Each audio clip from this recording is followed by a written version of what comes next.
Wilmington sits between some of North Carolina's best beaches, hidden restaurants, and coastal towns. But the things that make this place special aren't always the ones you find first. So today, we're spending the day with 4 locals to experience 4 sides of Wilmington most people miss. Now the first stop is Wrightsville Beach. Now you can have the classic Wrightsville Beach day.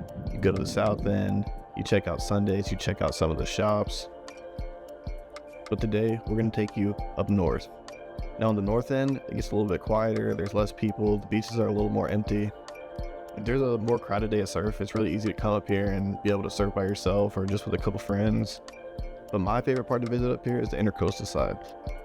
The views over here just cannot be beat. You can take a paddleboard out without having to fight with all the waves. And if you head over to the other side of the intracoastal, then you'll find dockside.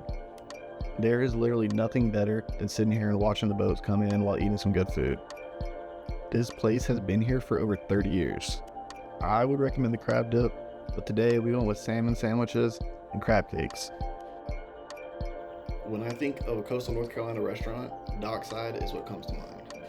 On our next stop, Morgan shows us how to do a rainy day the right way in Wilmington. The rain pushed everybody off the beaches and into the heart of downtown, straight towards the Cotton Exchange. Tucked beside the Riverwalk, the old brick quarters have been sitting here for generations, carrying stories from every era of Wilmington's past. Getting there, you passed historic homes, front porches soaked from the storms, and pockets of new construction, still shaping what the city's becoming. First stop was Java Dog Coffee House. Hot coffee in hand, we ducked back inside the Exchange and wandered into the Olive Shop, one of those places you walk in a stranger and leave feeling like a regular. We sampled olive oils, balsamics, and even dirty martini mixes. While locals swap the recommendations across the counter, this kind of easy conversation seems to happen everywhere around here.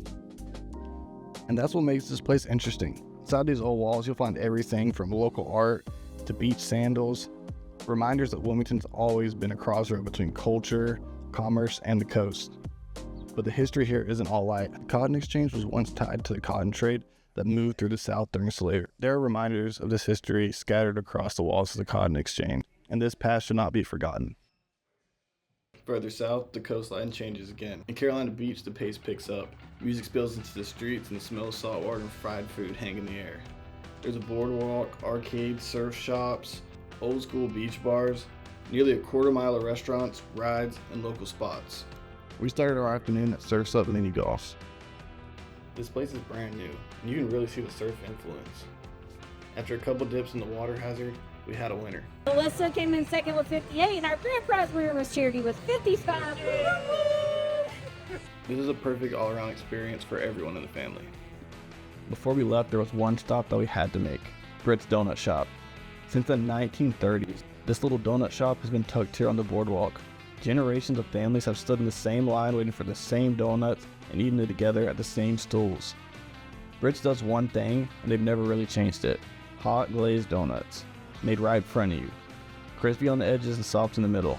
Not much feels modernized here, and that's part of the charm. So this did not used to be so developed, so my dad would bring us down here almost every weekend to drive on the north end, and afterwards, if we had plenty of time and a little extra money, he would let us get one donut, and we would eat it in the back of his truck driving back home. And this was all 2-lane road too, so it was really hot.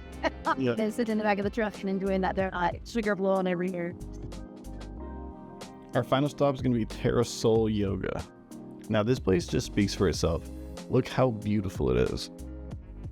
You can't just spend every day on the beach. You got to take some time to take care of yourself.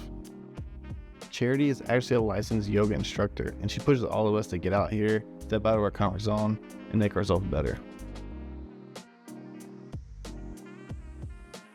I'm Melissa Martin, born here, raised here, and I never found a reason to leave. If you're thinking about making Wilmington your hometown too, we have a free relocation guide linked in the comments.